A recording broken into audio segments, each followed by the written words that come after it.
Welcome everybody to Indiana Youth Institute's webinar on college and career support for the undocumented foster and homeless youth. We're going to wait just about a minute or so to start up as people enter the room.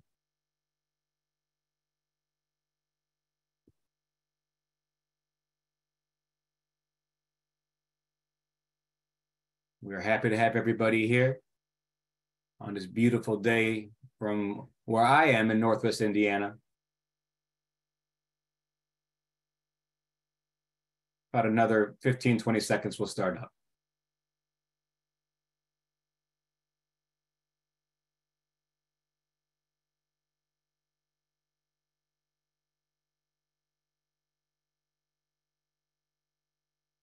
All right, we're going to begin. I'd like to welcome everybody again to the IYI, the Indiana Youth Institute's webinar on college and career support for the undocumented foster and homeless youth in Indiana. We're very happy to have you here today. I am Nathan Four, the program officer for the College Career and Counseling Initiative at IYI. It is an honor to serve Indiana youth organizations in this capacity, and it is an honor to be your host today for today's webinar. A little bit about IYI. Our mission statement is to improve the lives of all Indiana children by strengthening and connecting the people, organizations, and communities that are focused on kids and youth. It says that we do it for the kids, we do it for change, we do it for the youth serving organizations, the leaders. We try to be in service to all our organizations in Indiana as you are in service to children, and advocate for those that cannot advocate for themselves. Some technical issues to talk about. You have a chat function, our chat button, and a Q&A button. Please use the chat button to introduce yourself. Say hello, where you're from. It's great to have you here today. Also use the chat button for any technological issues. We have Erin Whitcomb behind the scenes. She'll be answering those chats to make sure that any tech issues get addressed. Please use the Q&A button to ask questions throughout the webinar. There are topics that will be coming up that I'm sure that are of interest to you. If you have specific questions, please ask them there. We may be able to answer them during the webinar. If not, we will definitely save time at the end of the webinar to make sure that those are addressed. Later today, you'll receive an email with an evaluation. It's very important for us that you fill out that evaluation. It helps us direct what other upcoming PDs that we put on. It helps us to critique what we're doing now in our webinars to make sure that we provide the best services to our organizations. So please complete that evaluation. After completing it, you'll get your certificate of participation for viewing today. Like all IYI's webinars, this will be posted on our website in case you want to view it again later, or maybe bring your partners in to view the webinar for support. Providing strong college and career guidance for any youth can be difficult. From the requirements of the 21st century, to making sure parents are in the know, completing the FAFSA, the college application timeline, getting our youth in front of the proper careers, getting careers in front of our youths, it's all very difficult. This could even be more challenging for certain populations in our state, in our country. And today we're going to look at some of those populations and really talk about some resources, knowledge, definitions, things that we need to know to best support these students. We have Edie Sanchez from Purdue University Northwest. She's the Director of Hispanic Serving Institutions and Initiatives. We have Daniel Foster from Workforce Development. He's the coordinator for, he's a Workforce Development Coordinator for Foster Success. And Shervon Williams, a project manager at CHIP, which is the Coalition for Homeless and Intervention and Prevention. So each of these specialists are going to talk today about resources and ways to help our youths. First, going to kick it off to Edie to introduce yourselves and go over some of the resources to support undocumented youths. Hello, everyone. Thank you for having me. My name is Edie Sanchez, and I'm the Director of Hispanic Serving Institution Initiatives at Purdue Northwest. And it's my pleasure today to come and speak to you about undocumented students and paving the way for their success for higher education.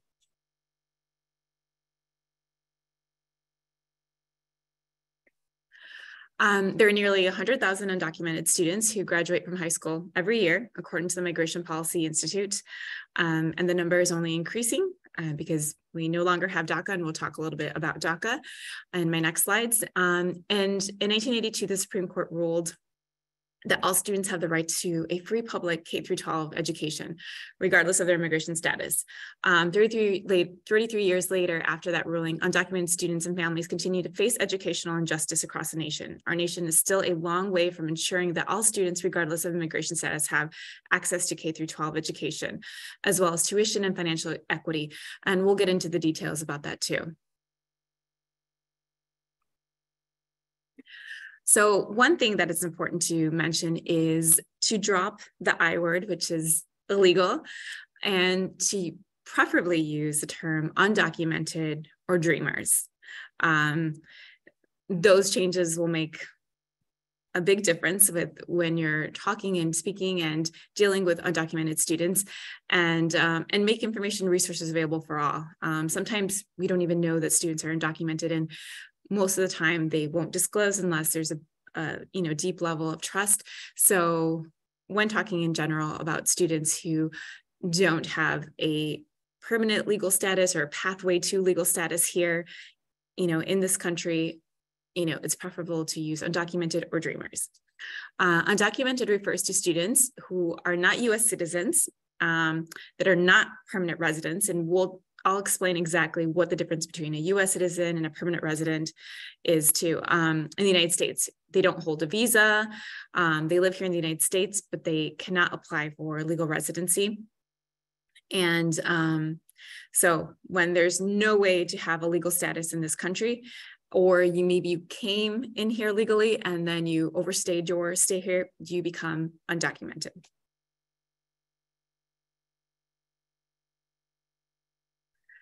So just a few statistics: 48% of undocumented students in higher education identify as Hispanic, while 25% identify as Asian and 12% identify as Black. And you can see those statistics too reflected in DACA. A lot of people think that DACA is only for Latinos, but it's open to everyone, and there's a lot of other ethnicities that use DACA, and we'll talk about DACA again next. And 81% attended public institutions, while 19% enrolled in private and college universities. And there are 5 states who serve the most undocumented students in higher education, which is California, Texas, Florida, New York, and Illinois, our neighbor. So some barriers that undocumented students encounter: access to Spanish and other native language materials, because although there's undocumented students that have been here all their life, there are also those undocumented students who just came over and have an undocumented status and need access to Spanish language materials or in their native language. Visibility. Oftentimes, undocumented students feel like they're invisible. They have to kind of have that invisible status, not bring too much attention to themselves, because either, like in the state of Indiana, they can't have driver's license, things like that. Parental or educational levels. A lot of these students are first-generation students, and their parents did not go to school. And in the Latino community, a lot of them are illiterate, or they only have a primary education, or sometimes secondary education. Access to technology in their homes: there are no laptops, there's no Wi-Fi or high-speed Wi-Fi. Lack of financial resources, of course, because undocumented people and students cannot work legally in this country. So the jobs they do have are cash paying jobs. Not qualifying for in-state tuition. So here in the state of Indiana, they do not qualify for in-state tuition. They have to pay out-of-state tuition, and some colleges even charge them international fees. Family responsibilities. So when you can't work legally, you have to work sometimes multiple jobs.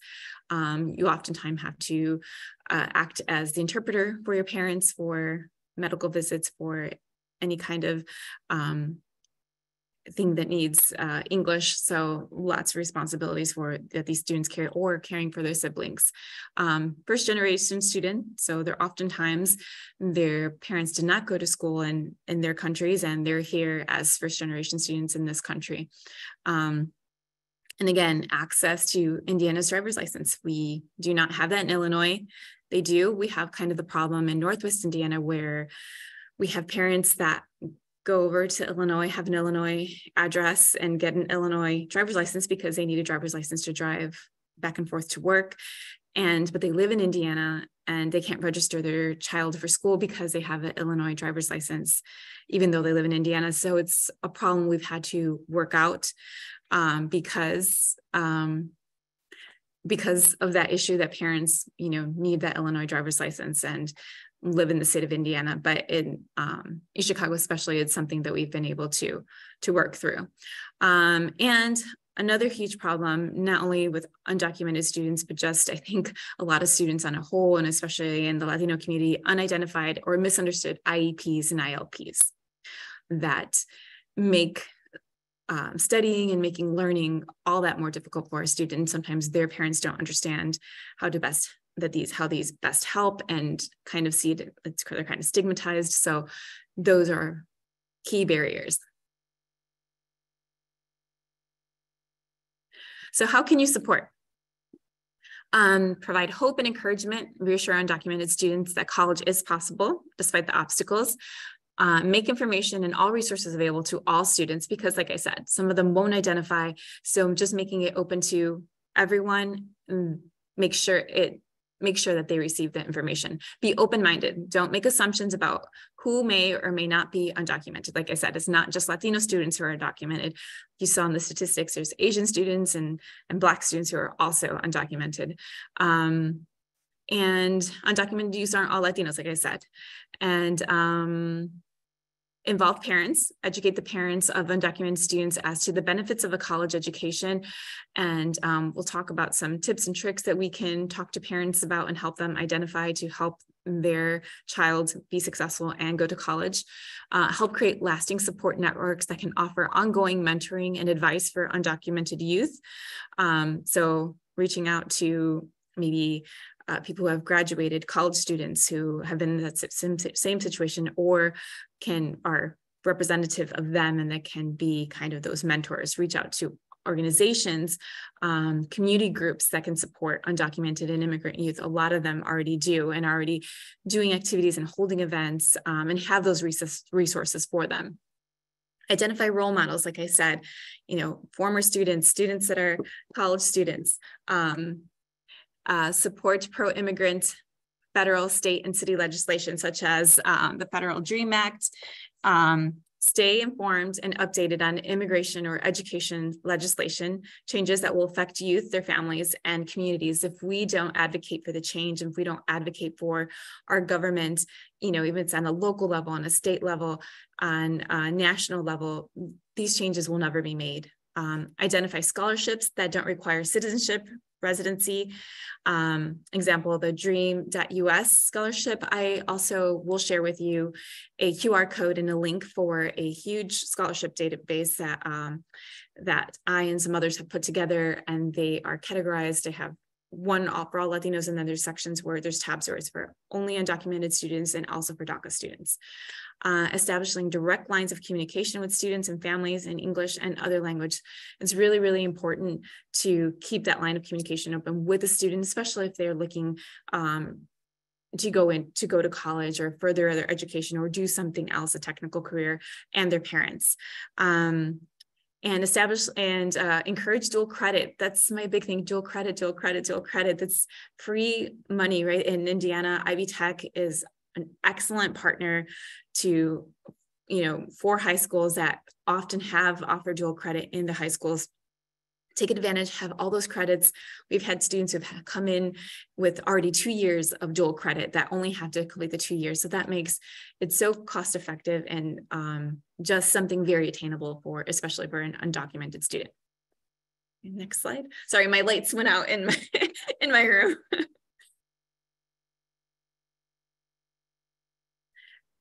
Admissions. So these are some things that they would like, that is important for students to ask admissions, whatever college they may be thinking about going to.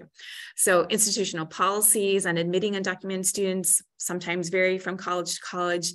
Indiana state-funded schools have to charge out-of-state tuition for undocumented students. Make sure they're not charging international Tuition. Does the university already have resources and policies directed towards undocumented students? Also going back to the international, undocumented students are not international students. International students come from a different country. They have an F1 visa. They're coming into this country as international students, you know, in a legal pathway as students. So undocumented students are students that are already here. So they are not international students. Is there a point person admissions that the student can contact with any questions? For example, at our university, they can always contact me, the Director of Hispanic Initiatives, and I'm always a person that can help undocumented students find the resources and connect them with the right people in our admissions office and make sure that they are properly addressed and their concerns are taken care of, and that we can provide any resources that we possibly can to them. And many colleges have that person, so you just have to ask. Citizenship questions. You don't need to provide a social security number when you apply, so you could answer no on the application about your citizenship. You don't have to answer if you are a U.S. citizen. You don't have to answer if you're a U.S. permanent resident. You don't have to answer if you currently hold a U.S. visa or another valid. And if you are seeking a visa to study in the U.S., you don't have to answer those questions, and you don't have to do your social security number. And you can request to speak with, like I said, someone in admissions office to go through these, because sometimes on the paper, on the online application, they want you to fill out all the fields, or else you won't be able to submit. So you can actually speak to someone, get a paper application, and they will void, and you could put all zeros for social security numbers if you have to put that in there. That's what they suggest. So tell them not to feel intimidated by this. This has a solution. You can go in there, do it on paper, and you don't have to answer these questions. This is just for data purposes. All colleges and everywhere collects this type of data, but it's not necessary. Well, undocumented students should ask college. So they should ask if they have a dual admission program. So we have a dual admission program with Ivy Tech Community College. So if for some reason you don't make our grade point average, which is a 2.3, or I always strongly encourage our DACA and undocumented students to go to Ivy Tech first, because it's half the price of like everyone, right? Very accessible. So we have an agreement already made with the Lake County campus where they enroll in Ivy Tech, but they're our student at the same time. So they're assigned a Purdue advisor, they have access to all our events, they could live in our dorms, just like as if they were a Purdue student, but they're taking classes at Ivy Tech at half the price. So you can't beat that if you're an undocumented student or a DACA student, because you can get a start, and Ivy Tech has 8-week module. I know this because I worked at Ivy Tech for 20 years prior to coming to Purdue, so I'm an Ivy Tech expert. So you can do 8-week course modules. So for an undocumented student, they could get 2 courses done in a semester because they did one the first 8 weeks, and and they can get scholarship money, or it's way more affordable, or maybe they already came in with dual credit, from high school. So this is a great path to kind of push them to completion, to getting into then to the 4-year and only having to do 2 years or less and graduate with a degree. And also, if that's not their path, Ivy Tech, they could do a vocational, right? They could do welding, they could do something in nursing. It's, a healthcare path. There's lots of choices and options. Does the college or university admit undocumented students? That's something else that they should always ask as well. Some private institutions, they can make any rules they want. So believe it or not, there are some universities that have those rules. Does the institution have a policy regarding whether or not it will report undocumented students? That's why you never want to answer anything. So you aren't legally, binding yourself in case, you go to a university that's asking those questions and that might report those, or it might get leaked. Will the institution consider undocumented students for institutional or private aid? So lots of private colleges do provide private aid and institutional aid. As a statewide college, as a state college funded by the state, we cannot provide institutional aid, but there is private aid that undocumented students are eligible for. Is an undocumented student eligible for merit aid? Oftentimes it's not, but I know our DACA students weren't, and this year I kind of fought for it. So now our DACA students, because they are here legally, so they have a temporary legal status, so technically they are legal here, so they are now able to receive our merit aid, which that wasn't the case before. So that might be something you might want to look into at your university, or the university maybe your student is looking into. So does the institution offer any special scholarships for international students? Can undocumented students still apply for these scholarships? So sometimes they have special international student scholarships, and undocumented students are eligible for those. So it never hurts to ask. Does the application ask for social security number? Like I said, you do not have to put that on there. If a student does not have a social security number, should they use zeros or leave it blank? So different institutions have different processes or ways they do it. So some say all zeros, some say leave it blank. If a student does not or cannot answer all the questions on the online application, again, you could go in person and do it on paper and even have the fee waived. Many colleges will waive that fee. Whether it's online or whether it's in person, that's just a general for any student. Does the major require a background check? So if you're going into, criminal justice or something like that, you might want to see if you have to have a background check if you're going to go into that major, and that may be something that undocumented students should not study. And does the major lead to a certification or state licensure, like a healthcare position? Many of those you have to have a certifications or a license, which undocumented students cannot do. So that's also something you really need to be aware of. And the advisors and people in the career staff need to be aware of those issues so they are not misleading our undocumented students. So we kind of have to go prepared with that knowledge to ask to make sure we are getting into something that is safe for our students. Next slide. Yeah, Edie, I know you have a few more slides. Am I nearing the time? You're kind of nearing your time. We'll definitely circle back to you. Is there anything else on these slides that you do want to? Just those next two. I could do it really quick. So paying for college, you can scan this QR code, and this is the link. And I know you will all be emailed, I think, my presentation. So dual enrollment, which I talked about, dual credit, GoFundMe, that's another thing. On-campus jobs, there's many universities that are able to pay with stipends. They're undocumented students. Scholarships, this QR code lists all these scholarships, and small businesses really quick. So if a student went to Ivy Tech, they became a welder, that student can open up their own LLC, like their own, they could be an independent contractor, and then people can hire him through his LLC because he doesn't have a social security number, but he could be paid through his small business. And that's a way where they can contribute to the workforce and be part of the workforce. And that's kind of the loophole. And then lastly, college is possible. Undocumented students can go to college. They are not alone. They can find a college that fits. There are resources. They qualify for some scholarships.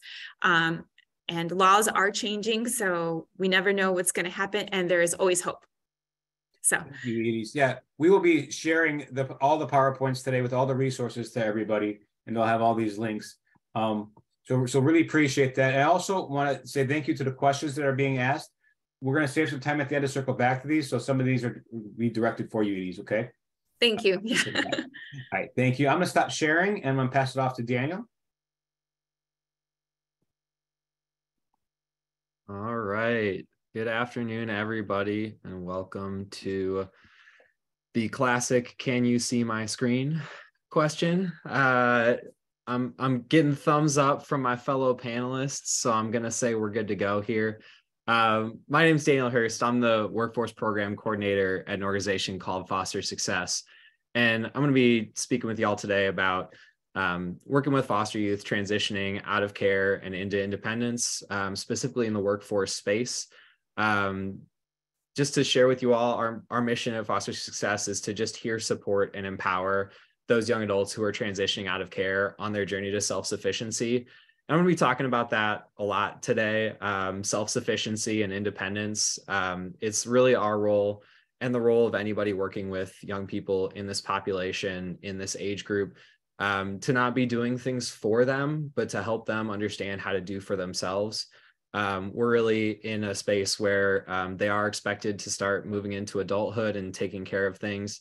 And it can be really jarring and really frustrating and really disheartening for a lot of young people who have bounced around in care and maybe not received some of those supports that the rest of us that have more traditional nuclear families might have receive that guidance or that information, or that knowledge. So just to give you all a little more specific context on that, when we look at the numbers, you're seeing 55% of former foster youth graduating high school, which is compared to 87% of the general population. That's a pretty massive gap that we all need to do our best to close. And then building on that, outside of high school, we're really seeing less than 3% of former foster youth earning that 4-year college degree, which can obviously be extremely limiting to them in their opportunities for employment with upward mobility, for employment with benefits. Across the board, it can be extremely limiting to their opportunities to grow their future. Now, outside of just education, foster youth are earning on average about 56% less than their non-foster care peers by age 26. So we are seeing, in part because of that educational difference, in part because of the other support issues that our former foster youth are dealing with, they're really not able to grow their careers and their income to a place that is equivalent or anywhere near equivalent to young people who didn't experience care, which can then lead to this second piece of 23% experiencing homelessness compared to 4% of our non-foster peers.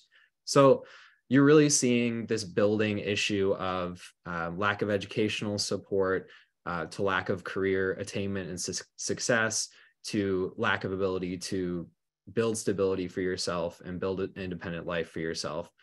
So all of these pieces really tie together in both a linear way and a cyclical way. And that's really why foster success tries to come alongside our young people in a very holistic way in a lot of different areas. We don't want to be limited and focused on just one.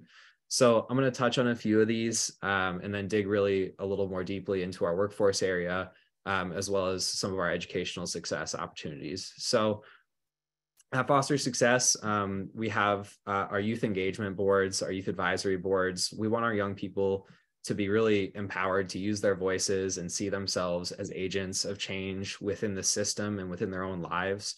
So they have opportunities to serve on DCS work groups, create their own work groups, and put on events and interact with community members, donors, really just across the board, giving them opportunities to engage with people outside of their normal groups. For instance, we had our day at the State House in February where a group of our young people got to meet with legislators and just speak about their experience in care and advocate for some of the legislation and approaches that they really like to see changed.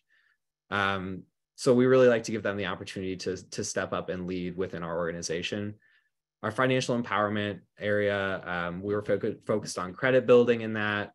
We have a savings building program where our young people learn financial management and then have the opportunity to match savings up to $3,500 until they're 26. So that's a great opportunity for our young people to really fight that wage gap issue and really make their dollar work for them, to put down a down payment and a first month's rent on an apartment, buy a car that can get them to and from work, pay for medical care. Really, we try to find ways that they can leverage that money to build their own lives up and their own confidence up. Our health and well-being department is focused on basic needs. It's focused on mental health. We really do our best to think about our young people outside of just what they're achieving, but how they're feeling and how they're functioning while they're trying to achieve these goals that they have. As we've all experienced in our own lives, I'm sure it can be very challenging to pursue a goal when you're feeling beaten down or not taken care of or not supported. I'm going to touch on our educational success just a little bit more deeply here before I dive into workforce. Our educational success team is really just a phenomenal crew. We are the organization that administers the federal education and training voucher program for the state of Indiana. So that provides up to 5 years of support for post-secondary education at $5,000 a year for our young people who have experienced foster care. So this gives them a great opportunity to just close that educational gap for associates, bachelor's degrees, and training in technical schools, and really build their capacity to earn. So that's in the college setting. Within the transition to college, we have our Catalyst program. which is for rising freshmen entering college, really not sure what to expect from the college experience. They live on the IUPUI's campus for 6 weeks. They earn 6 college credits, and they get the opportunity to just get their feet under them and move into a space that they might be uncomfortable in and really build some comfort with some of their peers. And then within the high school area, we have our Pathways program, which is really just supposed to get people thinking during that junior, senior year of high school about what is the next step for me. You know, we don't want you to come into this place where you could be applying for our education and training voucher funding, but you don't know what you want to apply for. You don't know what you want to go to school for. You don't know what your path is going to be. So our Pathways program is really designed to start our young people thinking about that early on in high school. Now, to touch specifically on workforce readiness, as that's my area, our workforce readiness program is really going to exemplify a lot of the ways that we can connect with foster youth and you can work with young people in care. 3 of our main kind of tent poles here for how we do this program is that it's youth driven. I'm not going to tell somebody to go to college if they don't want to go to college and it doesn't make sense for them. I'm not going to tell them to go get a CDL certification just because they're looking for something and they don't know what it is. They're going to explore with me what their interests are, what their strengths are, and we're going to follow that path to something that's going to work for them long term and not something that just works for this moment but isn't sustainable. As I noted, we're a holistic organization. I spend a lot of time talking about housing, spend a lot of time talking about education, I spend a lot of time talking about basic needs and healthcare. We're really focused on supporting our young people in a holistic way instead of just saying, okay, we're meeting, let me look at your resume now, because that's the extent of our relationship. Finally, it's a strengths-based program. I just talked about a lot of unfortunate, unpleasant statistics about how our foster youth are struggling compared to their non-foster care peers. That's not what we focus on in our programming. We don't talk about deficits and we don't talk about all the things they don't have and they can't do. We talk about what they can do, what they can build on, and how they can bring their unique strengths and skill sets to the table. If they've been through foster care, you know they're resilient, and we talk about how they can leverage that in a workplace to be successful. And within our program, we have them define those strengths and their interests. We have them practice those hard and soft skills to both obtain and persist in employment. We can't just drop out the second they get a job, because that's not how it works to be a young professional coming into the career space. You need support, you need a network, and you need somebody to work with you to understand that the challenges you're experiencing aren't just about you. They're challenges that we all experience in the professional world. So normalizing those challenges is a huge piece of what we do. They receive that individual career support, so that one-on-one mentorship. And we also work to build connections for them with employers and with training opportunities so that they can start building a network and just be knowledgeable about what's out there. So this is kind of broken down what it looks like. We bring them together in a career development training. It's about 12 hours over 6 sessions. And that's with a group of their peers. And I'm going to talk about why that's important here in a minute. After they move through that training, they go through one-on-one career coaching. That's that individualized support that they get to focus on their specific goals.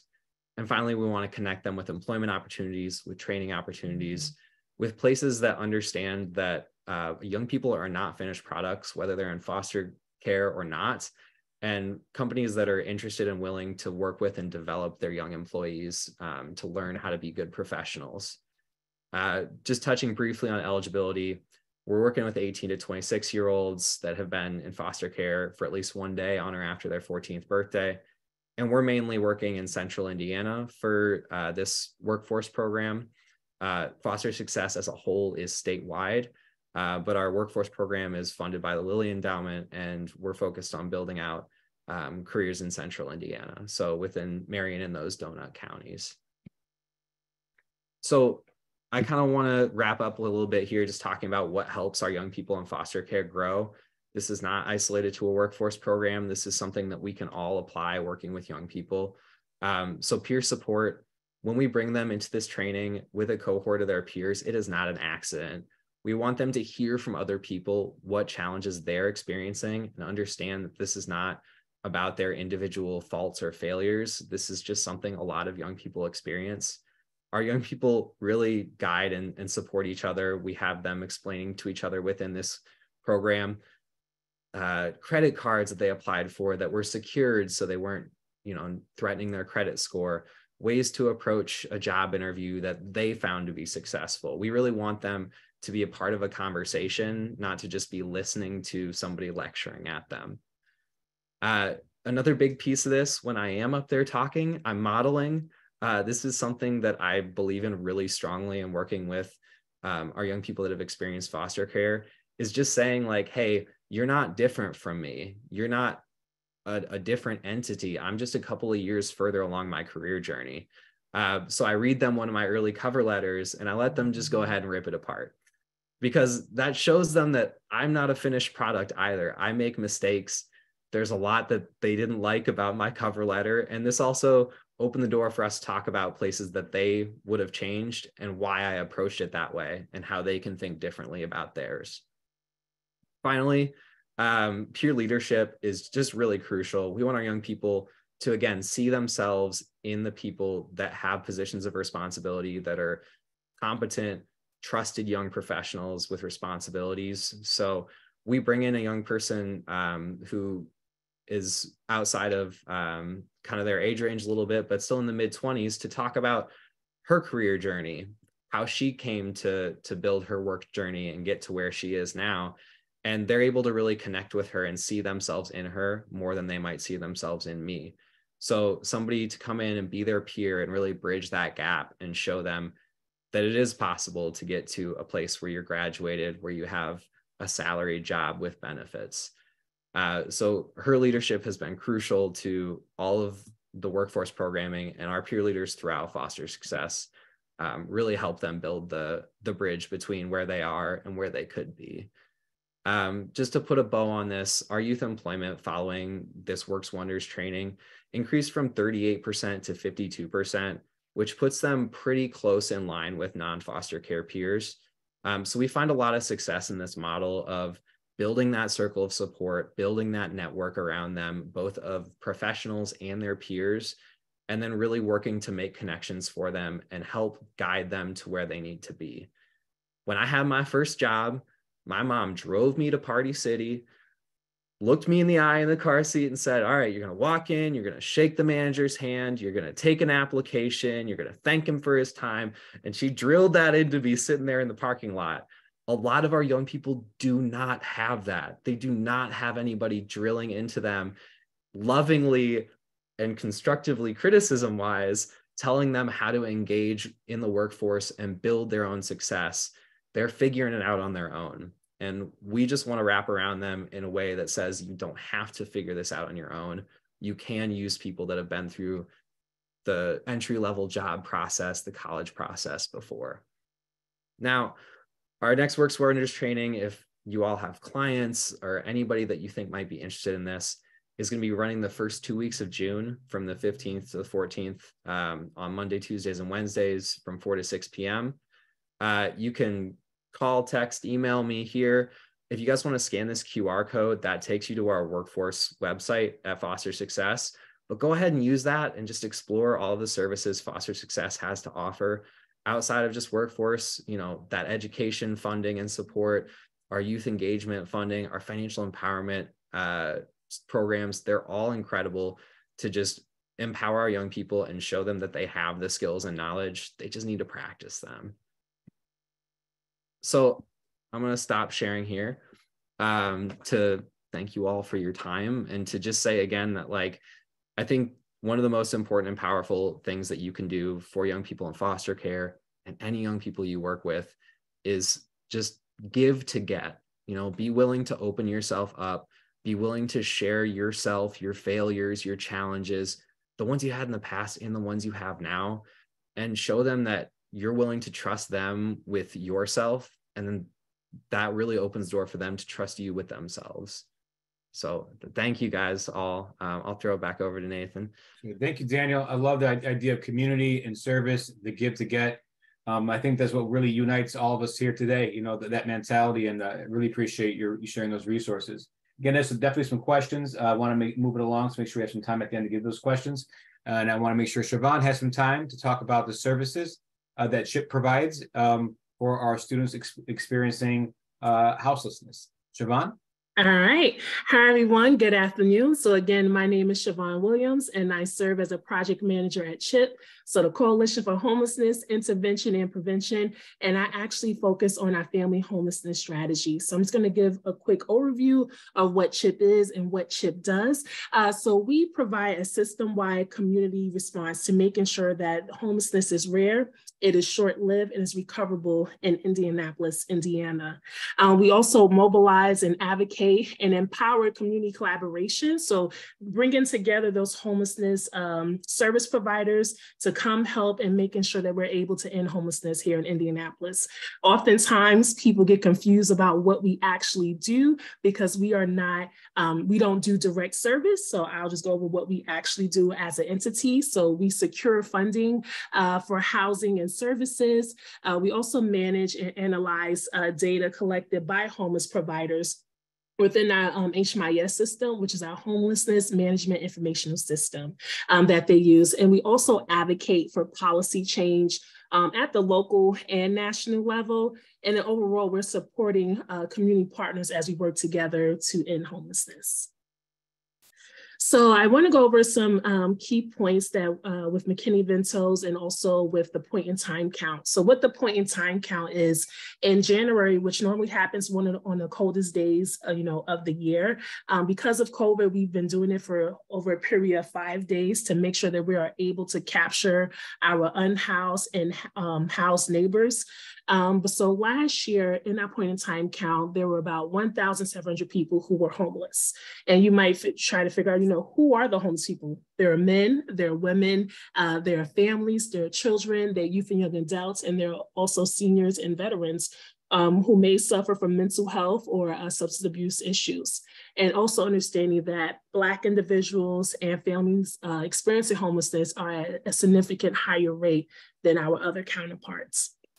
And just issues in terms of like what causes homelessness is systemic failures and policy decisions that have occurred through this lifetime, such as, the low income and wage gaps, poor tenant protection policies, high eviction rates, domestic violence, engagement within the criminal justice system, and just also inadequate access to mental health, and also youth aging out of foster care contributes to one of the factors for homeless.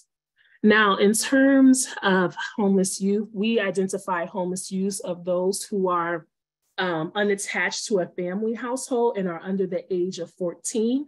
However, the National Alliance to End Homelessness actually identifies youth and young adults unaccompanied from ages 12 to 24 years old.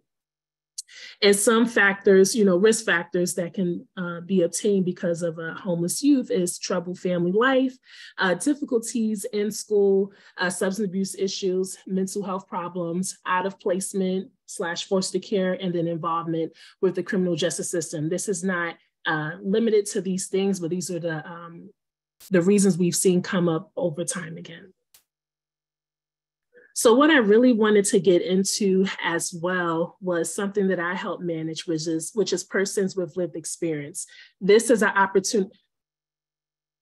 I think someone wrote in the comments, sorry. This is an opportunity where we are able to gauge those who have lived experience, meaning they have been homeless, and being able to compensate them for their time. As a person who also has lived experience, I was homeless as a child with my mother. I grew up in New York City. We were able to get into a shelter and then eventually moved from the Bronx to Harlem. And that provided an opportunity for me to flourish because I had a stable home setting. And I want to say, just as a caveat, I appreciate Force of Success and Idris with Purdue, because you're providing the resources that are needed to build this collaboration, to build this village that we as youth and as those who have been unhoused have the opportunity to actually have a chance at life. But with personal lived experience, we really try to engage those who are the experts. We can't, be at the table as, providers and not have a person at the table who's a young adult or a youth to also voice their concerns and create policies and make decisions and be at the table. It is oftentimes that we have to make sure that they're valued and respected, and also getting compensated for their time. And I know we're talking about career path, and not everyone's career path might be college, but a career path can start if you're engaging someone with lived experience and also compensating them for their time. So in that case, if a person, if you have a board of directors, making sure that you have someone with lived experience as a youth, if you're catering to youth as a provider, on your board, so they can get that experience up front and have the chance to really upscale their personal professional development. And it gives them an opportunity to see, okay, I can be at the table too, and I can work with, along with these other people. And I know as a young adult, when I, in my younger days, I should say, being able to have those experiences and also share like the impact, like, yes, these policies and these protocols and programs, they make an impact on myself.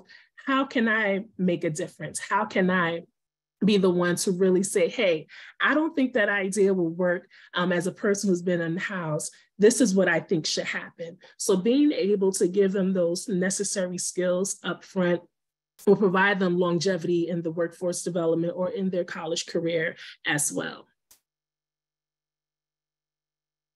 Also, some other opportunities that we have been able to develop with our persons with lived experience is that, if it's a one-time focus group and they're providing feedback on a particular project or policy or training, we compensate them for their time. So that's usually about $50 per participant.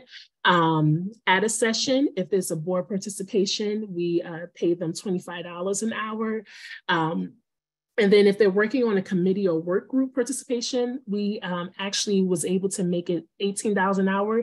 That was just approved 2 weeks ago from $17 an hour. So we want to make sure that it's a good wage for those who are able to share their expertise and their experience at the table, but also understanding that it can be a very vulnerable space for them. So being able to show them and let them know, like, hey, it is okay. We're going to provide you the resources and the tools that you need in order to do what you need to do in this particular work group or this service that you're doing. And it's also just ensuring that people with experience just have the appropriate onboarding and training. And I think we all have talked about, what does that look like? What does that workforce development look like? What is that, your resume, how to put this on your resume, because it is an experience and you are getting paid for your services in terms of being the expert in your field. And then also, I would say that it's a way to develop a career path and making sure that we're able to retain early in career talent with those with lived experience. So some things that we can think about as entities here is that when you're creating job descriptions and preparations for that, making sure that you have, because sometimes I can say that sometimes it can be hard for someone who may not have, the 10+ years of work experience that you may want, even the 5 years plus, experience that you want. But having a line where it says, lived experience will also be considered as experience, and being able to put that on the job description to allow others to know. So yes, if you're undocumented, yes, if you're a foster youth, yes, if you are an unhoused youth, you still have an opportunity to be employed and be able to serve your community. But yeah, that's all I wanted to say, because I know we're running out of time and I know we have a lot of questions in the chat, but I just wanted to give that perspective and letting everyone know that yes, there's opportunities for our youth. And I will share, because I think Aaron already shared in the slide deck, we provide handbook of help. This is how it looks. Hopefully you can see it. So the version you have is actually a PDF version, but we have this in English and Spanish online, but this is a book of resource. I'm sorry, I'm trying to see if you can see this a little bit, but it's like a little handbook that you literally can fit in your back pocket, and it's full of resources and youth serving organizations, from meals to transportation to healthcare. Everything is in this handbook. So you can always order these handbooks through our website. And if not, I know right now we have put a pause on ordering. We have allocated all of our books so far, but you can always print out the English and Spanish version from our website. And it's a great tool. Unfortunately, it's just for Indianapolis, Indiana. And I see that we have some other counties here present, but we're hoping, one day we can do this for all. Thank you. Thank you, Siobhan. Really appreciate the resources that you provided as well. That handbook is fantastic. You look at the table of contents, there's so many topics in there that provides direction for. So we have about 10 minutes left that we're gonna go over some of the questions in our Q&A. The first question I'm gonna ask is the very first question, and it speaks kind of to everybody here on the panel. How do you support those students who are intersecting, where they maybe have trauma, Afro-Latino, in foster, unhoused? So can someone kind of speak to those students or those youths who intersect the different needs, and how do you support them?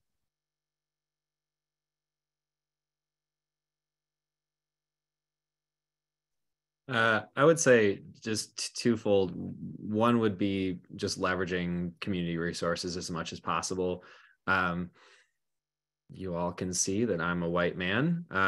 Oftentimes, if I'm having trouble connecting with a young person of color, I try to find ways to connect them with other mentoring opportunities with people of color, women, LGBTQ folks, whoever is going to really honor their identity most and make them feel the most safe. Because really to build up, I think a lot of these skills and competencies, you have to take that first step. And so creating the opportunity for that first step to be as comfortable and as safe feeling as possible, I think opens the door for them to continue moving forward, engaging with people that might not be directly in their comfort zone, but understanding how they can leverage relationships with people outside of those identities to build on their own goals and find their own success.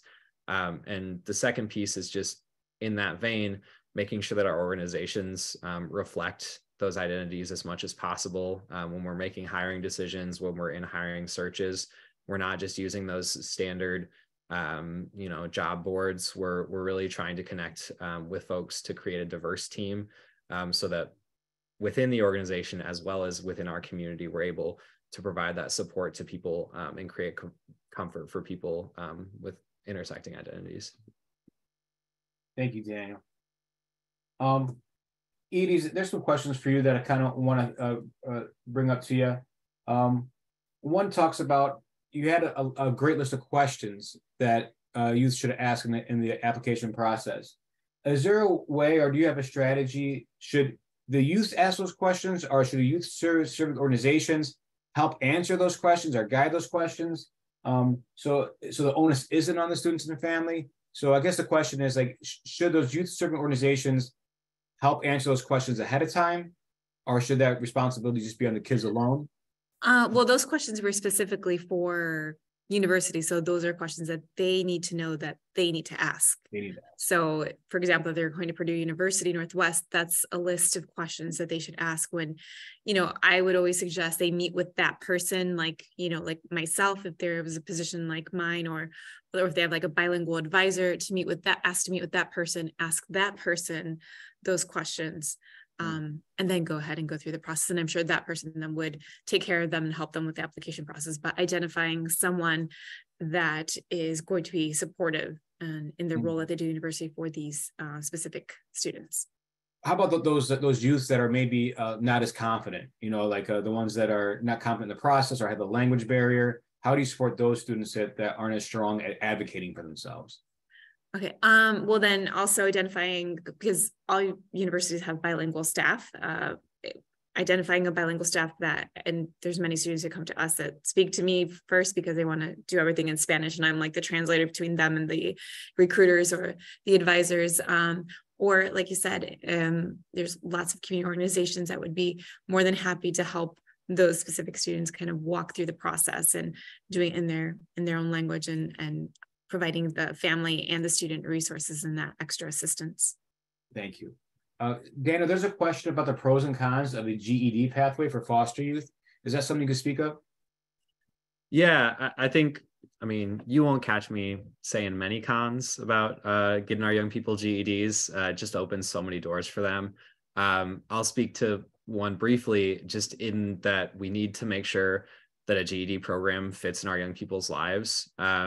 We have these great, wonderful places like the Excel Center that I've been able to utilize to get my young people into GED programs to finish that. When it has not been successful, it has been because the young person had so much going on in their lives. They were pregnant or parenting. They were experiencing homelessness or housing instability.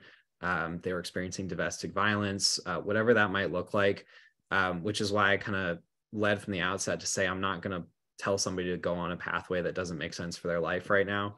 And adding that GED program to the mix can create just some additional chaos and instability, and also reduce their confidence and their comfort and their knowledge of their own self-worth and ability to complete a program like that. We don't want to put them in it when they're not ready for it and then make them feel like that program just is not for them at all. So that would be the one thing I would say cons wise.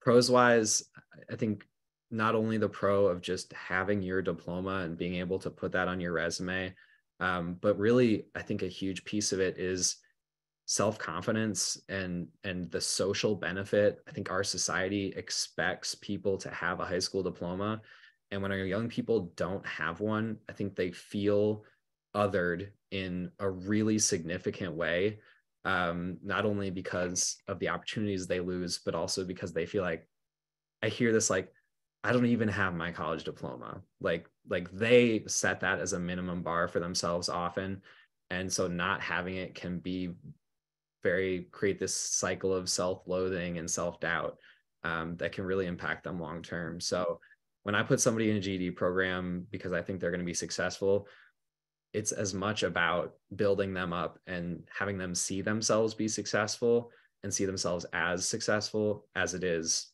the material benefits that you get from having that diploma. Thank you, Daniel. I think we have time for one more question. Siobhan, like, what are some of the ways you measure impacts? So how do you, I guess, what are some of the impact measurement tools or some of the data you use to collect to demonstrate your program is being successful? Thank you for that question. So what we do is we make sure that the homeless providers that we work with that are part of our continuum of care, they import their data into our HMIS system, which is a homeless management information system. And we have a whole data analytics team who is able to extract data in terms of like families, youth and young adults, veterans, those who are chronic homeless, and also those who are seniors. And also understanding that since we don't do direct service programming, we rely on a direct service providers to make sure that they're able to put in that information into our system and be able to have that data collection. Thank you. Thank you. I hope that answers the question. Yeah. And there are so many other great questions that you guys asked today. And I know we won't be able to answer them all, but they definitely will help direct us on what kind of content we deliver in the future. There are a number of questions for all these populations. I think we need to dig deeper, into those youth experiencing houselessness. We need to dig deeper into foster supports, and of course, undocumented as well. And so with IYI, we'll continue to offer those through our cafes and our conferences. Let me share my screen real quick. We do have some upcoming webinars. One is trauma sensitive coaching. That's next week. There was a question about how do we train our internship hosts and how to train employers. It's crucial that we start looking into how do we train today's youth in career skills, in on-the-job training. There are generational changes happening, and it's really important we look at coaching and training and mentorship and making sure we're connecting today's youth. We have some cafes coming up, one in Wayne County on strengthening youth work certification, and one in Noble County on mental health matters. Our youth work cafes happen all over the state. Please look out for those. They are in our newsletter. I'm sure most of you receive the newsletter, but if you do not, please sign up for the newsletter. You can sign up on our website. A lot of valuable information and some of the services we provide are on that website. I want to thank our guests today, Edie, Daniel, and Siobhan. Very valuable information. I appreciate your time. I appreciate your resources. And I appreciate everybody who joined in today. We are a community of youth serving organizations. We are a community of supporters. We are all in service to the youth in our state. So thank you so much for today. Please stay connected. My email is n4@iyyi.org. If you have any questions, please reach out to me. I'd love to connect with you. And again, all the resources will be shared with you guys today through an email. You'll get an email about the eval. Please fill that out. And you can also get your certification of participation. Thank you to everybody today for today's webinar. and we look forward to them next time. Bye, guys. Thanks, y'all.